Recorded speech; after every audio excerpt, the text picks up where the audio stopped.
Good morning, good afternoon, and good evening from wherever you are watching and listening from. My name is Newton Gugi. We are back with episode 2 of Young and Sweet podcast, and today I'm joined by my lovely co-host here, na ningependa watueleze pia how they have been doing, how they have been faring since we shot our first episode pale a month ago. So ningependa kujua from my co-host who is a new member. She will also introduce herself, atueleze how she has been going, amesikiaje kuhusu the Young and Sweet podcast, na what she has learned over the years with living with diabetes.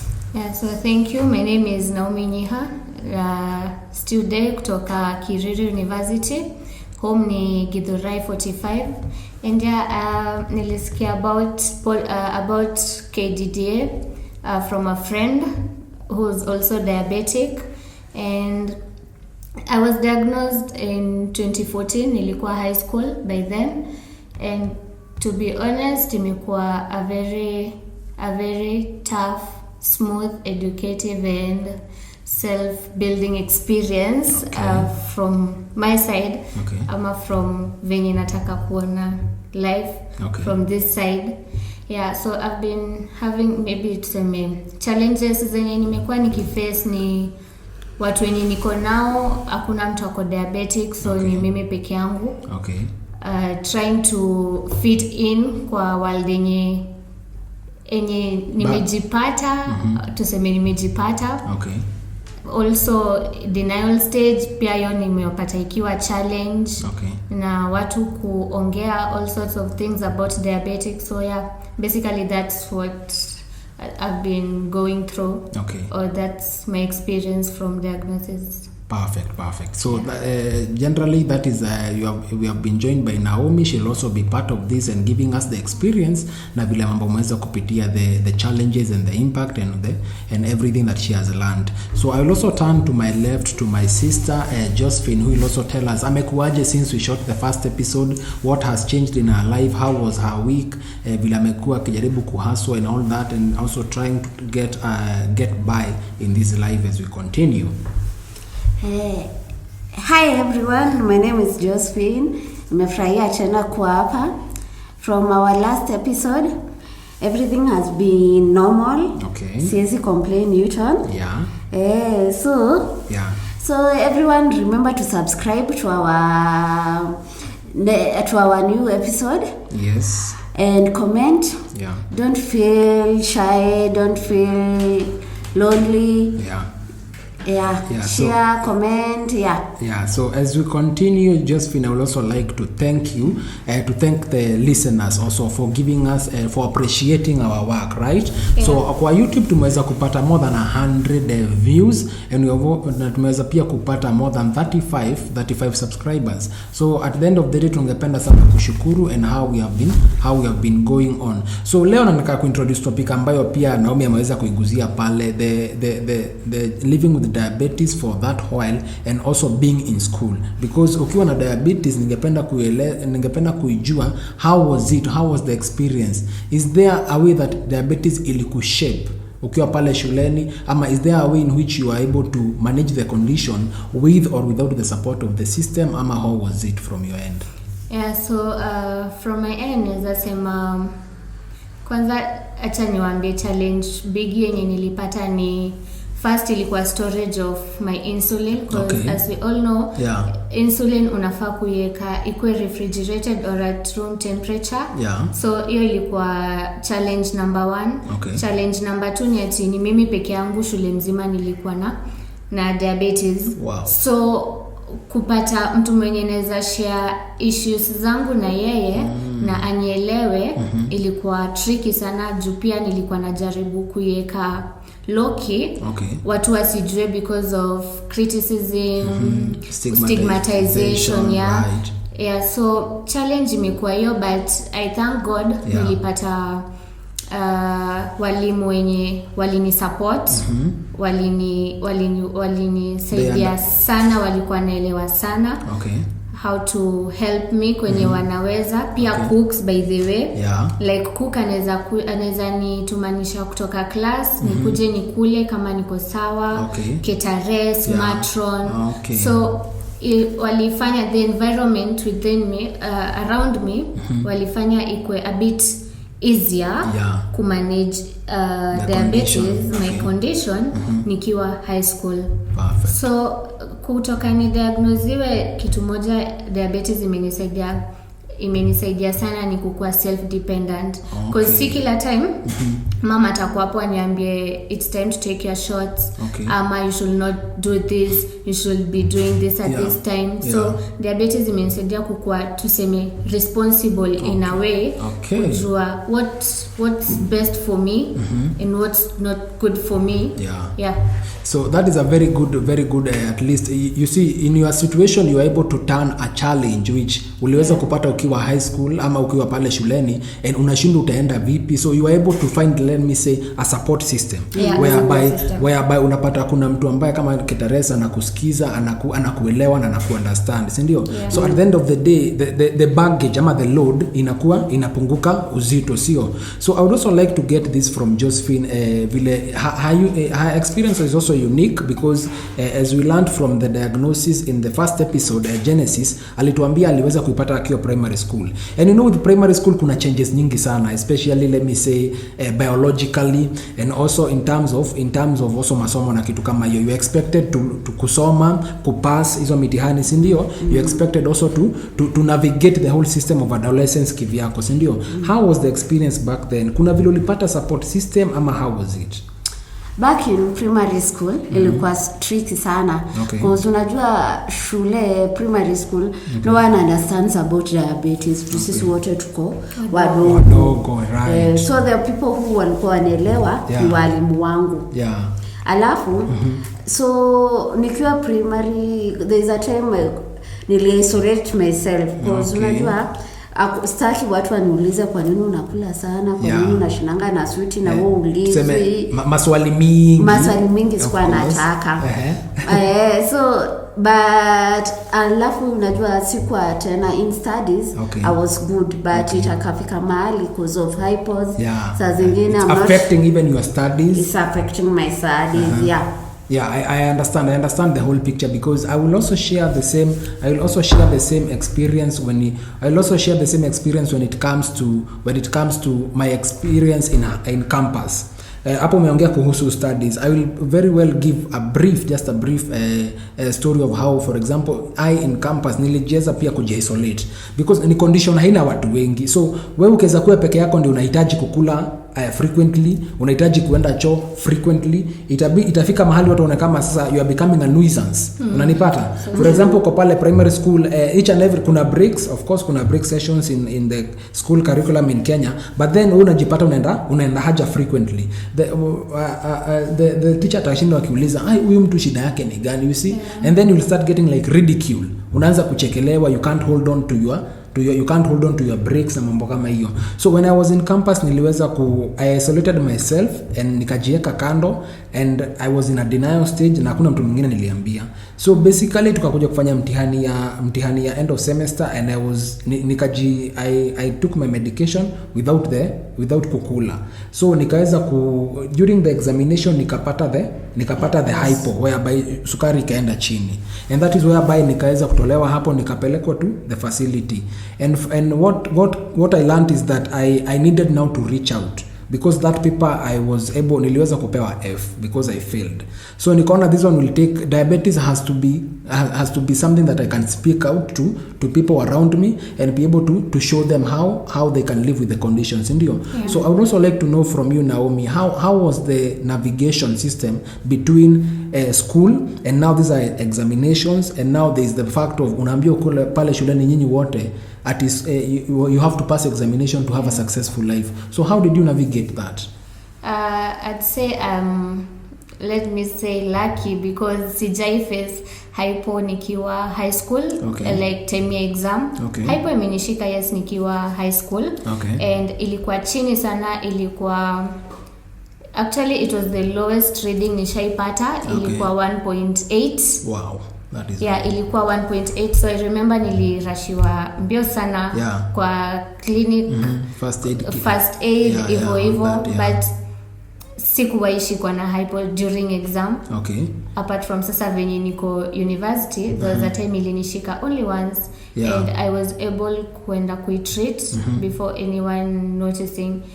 That's a very good point. That's a very good point. I would also like to add from maybe an experience that you had or anything that you learned with trying to navigate the system. Una transition from primary school to high school to now college. You know, kuna friends unapata along the way. In which step of education was it easier for you to be able to reach out and be able to speak out on your condition? Ni level gani ya masomo ambayo ilikuwa easier for you? Primary school, secondary ama college where you are? I never reached out. I never sikuwa jiongea about diabetes. Nilikuwa najisaidia mwenyewe. And it was very funny because unajua vanya nilijoin high school. Yeah. So nilijoin high school, and unajua kwa high school mko na dorm na ni dorm haijakuwa ni hall ni kihall, unaelewa? But for me I guess I was lucky because nilipelekwa dorm ya ma captain. Okay. Cubes. Zile cubes sasa so kuna privacy yani sana. Privacy. Wenye matron alijidunga. So aliweza kunipeleka kwa cube, one of the cube. Okay. So ndio watu wote wanafunzi, unajua wanafunzi ni fani. Wakikuona ukijidunga ataanza ridicule, mambo mingi, stigmatization, ule akona mashindano sijui nini. So nilipelekwa kwa cube ya ma captain. Ndio nikuwe na privacy. So hapo ndio nilikuwa na, at least I felt it was a smooth sailing for me. Okay. Nilikuwa naweza kujidunga, we were not atuka watu wengi. Okay. So I think tunaweza sema support system ina matter. It matters a lot. Ina matter. Kwanza kama uko tuseme sasa hivyo shule, like kama ni afadhali kole unajua sasa wewe ni adult. Unaweza kuna vitu zenye unaweza jifanyia unlike ukiwa high school na ukiwa primary school. Primary school it's very tough. So the thing also I would also like to learn from you guys ni ukiwa tu pale shuleni, because you realize this is a system that is in Kenya and it is universal to all in the system ile tulipitia. Is there a way in which, for example, diabetes, your studies and your occupation ama what you want to do later after school was affected? For example, in my situation, I remember we were quite a number of young guys pale campus, so tulikuwa tunachagua, let me say, the courses. Unamokufanya hii course, unamokufanya hii course, unamokufanya hii course. So for example, if you want to undertake an occupation kama vile military, you understand as a person who is living with diabetes, when ukiangalia hizi qualifications, what they want and all that, wanaandikanga pale chini, you have to be physically fit. Yeah, right, unaona? So is there a situation whereby ulijipata this is where I cannot fit this, I cannot fit in this, simply because I'm a person who is living with diabetes? Kuna vile it influenced, maybe diabetes will influence wewe kuchukua one course over another, ama will influence one picking of one occupation career wise, kitu kama hiyo?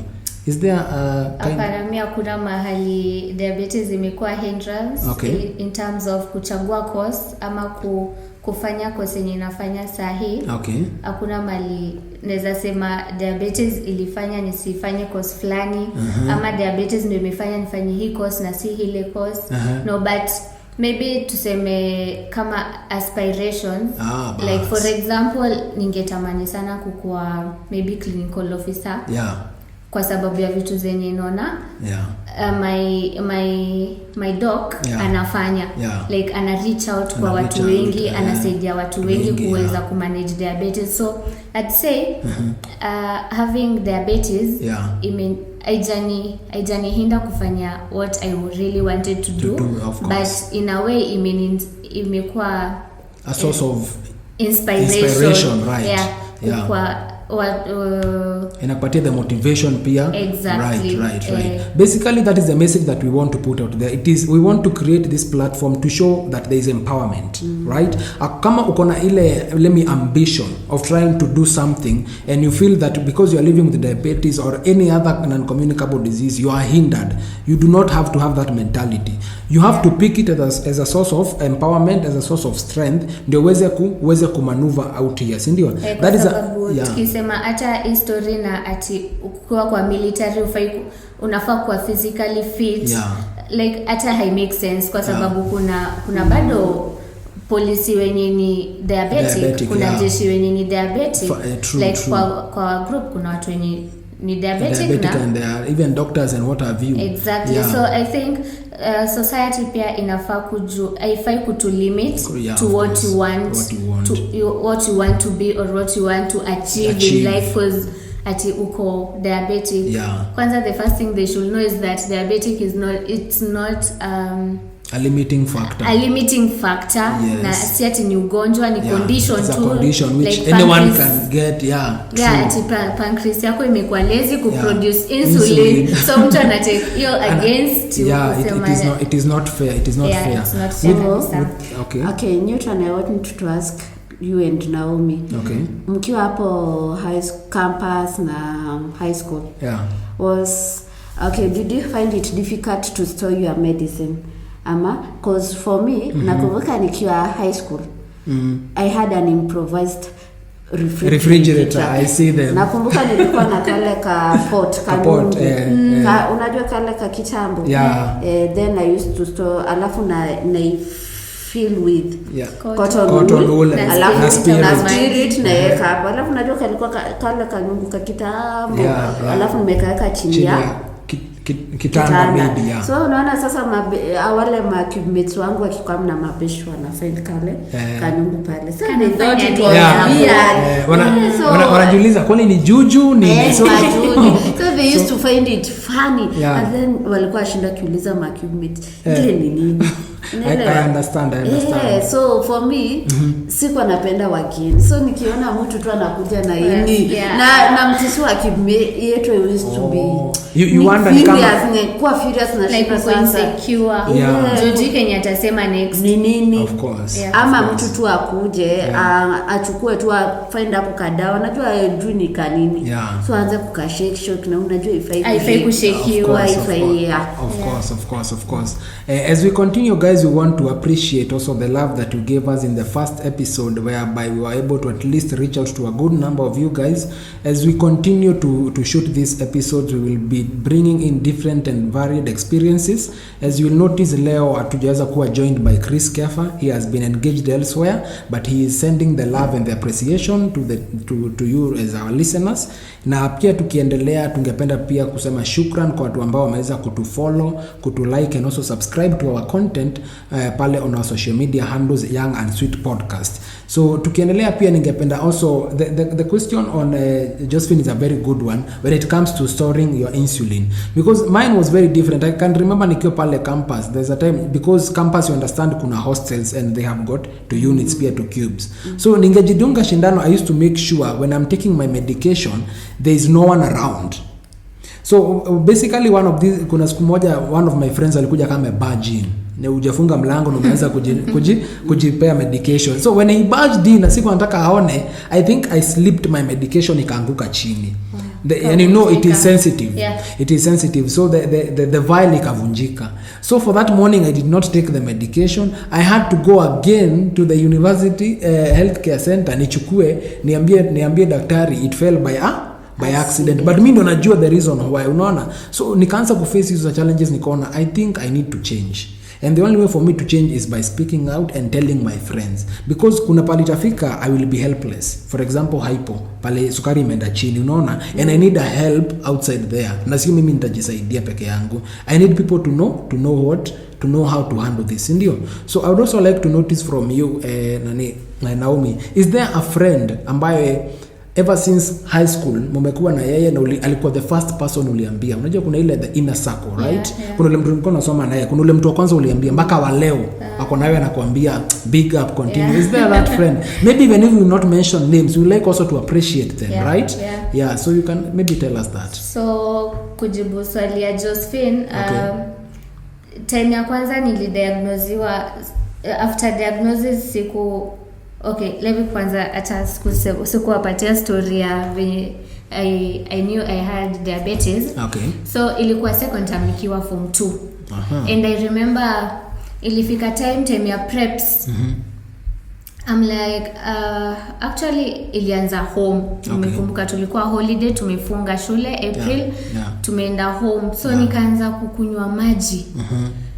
In 10 minutes nimemaliza jug moja, ingine naitisha. So the more you drink water, the more you urinate. Classic diabetes. And I was like, nakunywa hivi maji kwa sababu it's been a while since nikunywe maji. So ni kama mwili sasa ni kama inataka ile maji more and more. Sijai kunywa. Of course. So nika-ignore, nikarudi shule, tukafungua shule. So kurudi bado ile queue iko. Like kila time after break hadi nilibai ile chupa kubwa, I think ilikuwa ya 1 liter ya kuweka hapo class. So nilikuwa nakunywa hivyo maji. Lesson ilikuwa ya 40 minutes, singemaliza 40 minutes before sijaitisha ruhusa kwenda nje. And kuna walimu wenye walikuwa irritated because kila time may I go out? I want to go out. Especially kama class ni double, you can imagine 40 and 40 minutes. Mathematics. Alafu kama mwalimu ajui kwanza mimi ilikuwa tricky because sasa unaona sijui. So kuna mtu mwingine anajua. So midterm nikaenda home. Time nimeenda home nikaambia dad na mom, kuna venye mimi nasikia siko sawa. Niko na dry lips, naenda low sana, nachoka cause preps inaanza 6:30, nimetoka sapa 6:30 vitu kukaa, nimeanza kulala class. Like I'm so fatigued. So nikaambia mom kuna venye siko sawa because my lips are very dry. Nasikia kwenda choo sana, nimechoka kila time, I just want to sleep. And mama akasema ni sawa because it's on a Saturday, hata Monday ifike twende hospitali. So on Sunday, I remember on Sunday nilitoka nje usiku, nilitoka nje like 5 times. So the 5th time nakumbuka hadi nililia kwa nikiwa washroom because sana shindwa what's this, why am I going to the toilet frequently, like nimeamka usiku hata sijalala. Of course. Kumbe my dad alikuwa anasikia. So akaamka asubuhi akaniambia itabidi umeenda hosi. Uko sawa. So we went.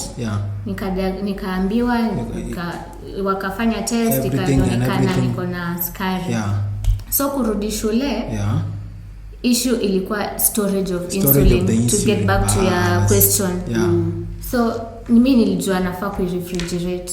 Sikupewa ile option ya room temperature, sikupatiwa. By then I used to do mixed. So sikupatiwa hiyo option ya of course. So nikaenda na barua kwa deputy. Deputy akaniambia ni sawa, tutaenda kuko na freezer. Freezer. Kuko na freezer kitchen, you can be storing it there. So I didn't know freezer si mzuri. So siku ya kwanza nimepeleka insulin yangu and nimepeleka jioni. Asubuhi nikienda ndo ni take my shot ya my morning shot. Ni mawe. Ni mawe. So nikaanza kuirub.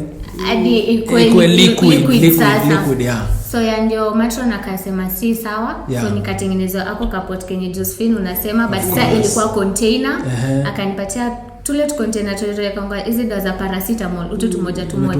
Hiyo akanikia koto nikaeka hapo na mchanga pia sa kwa the outer container. Improvised now fridge. Yani I felt so good. Jo alinisaidia sana. Of course. It was at least alikutolea mzigo from you kujaribu kuona nao you do not have to pass your stress yote kuendea kuweka kwa freezer. Ukiweka insulin kwa freezer, what happens? Unaua zile enzymes.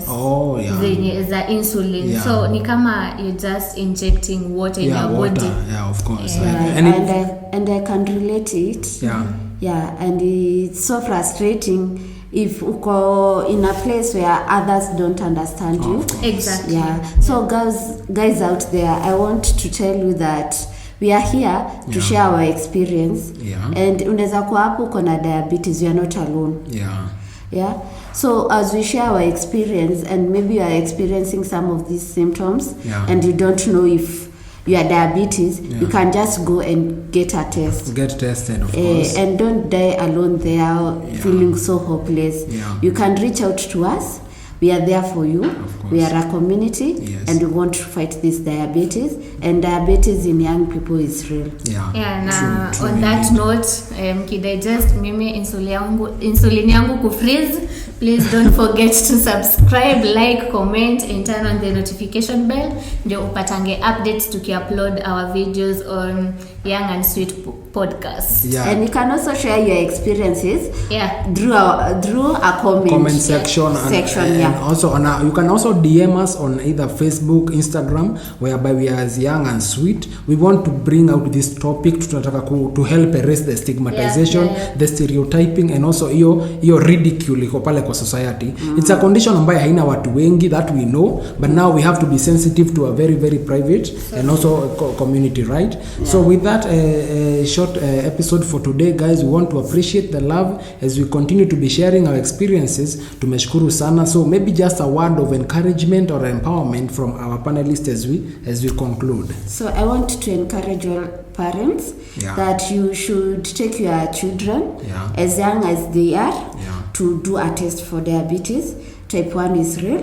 So don't think it's something that is awkward or something that does not exist. We encourage young people, go get a test. Thank you. And diabetes is not a life-threatening condition. If you're in control, you can live long with it. Perfect. So what I'll say is diabetes, like I said before, si ugonjwa. Type 1 si ugonjwa kabisa. It's just that we have lazy pancreas that won't produce insulin hata tufanye nini ama nini. So lazima to force issues ndio body yetu ipate insulin. That's why we inject ourselves. And for the parents, kuna wenye maybe you feel like it's your fault mtoto wako amepata diabetes type 1. But actually ukiangalia vizuri, it's no one's fault. Ni condition tu ya mwili. Of course. It's a condition, so there's no need of blaming yourself ama kufeel ni kama hii ni mzigo sana. Just walk through the journey with your kid. Support ya wazazi sana inatusaidianga to move on.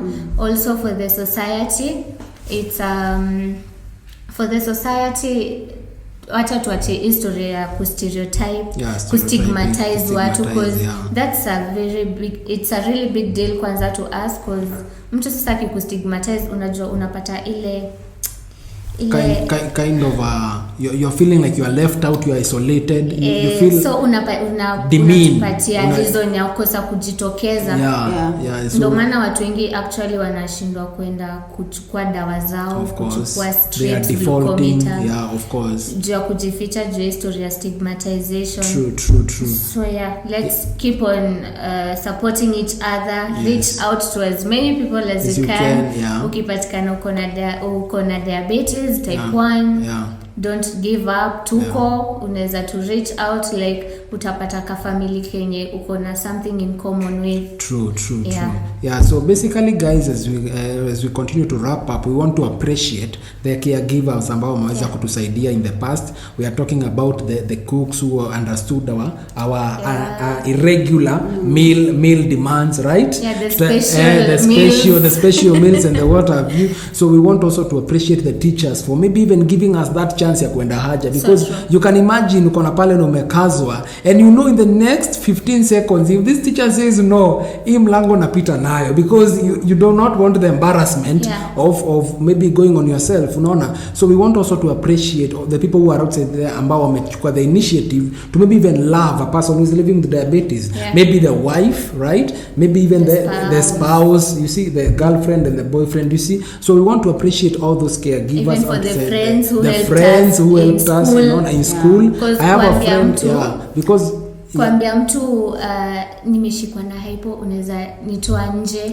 nini ka take snack, you know, it's a big deal. It's a matter of life and death. Kukatisha lesson yako for the sake of your friend, because I used to have those kind of friends in high school. The few who knew about my condition, nilikuwa nawasumbua kila time.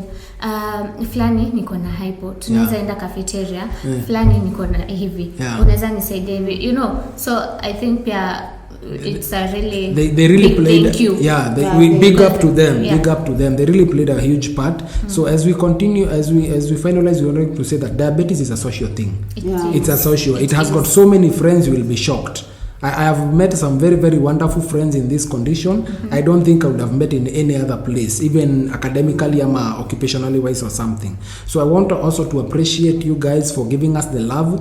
In case you have got any suggestion, any comment, any feedback, we appreciate. We do not castigate anyone. We want to bring in the fold and be able to help out each other in this condition. So until next time, we want also to say thank you. As we continue, you understand the Young and Sweet is a branch of KDDA, Kenya Defeat Diabetes Association, whereby we have our offices in Nairobi at Park Road, where our headquarters, and we work with support groups. So the Young and Sweet is a support group of persons living with diabetes, basically young people. And for that, I would also like to say thank you and have a good one. Like, subscribe, share, and as always, please, the diabetes subscribe. Yes. Like.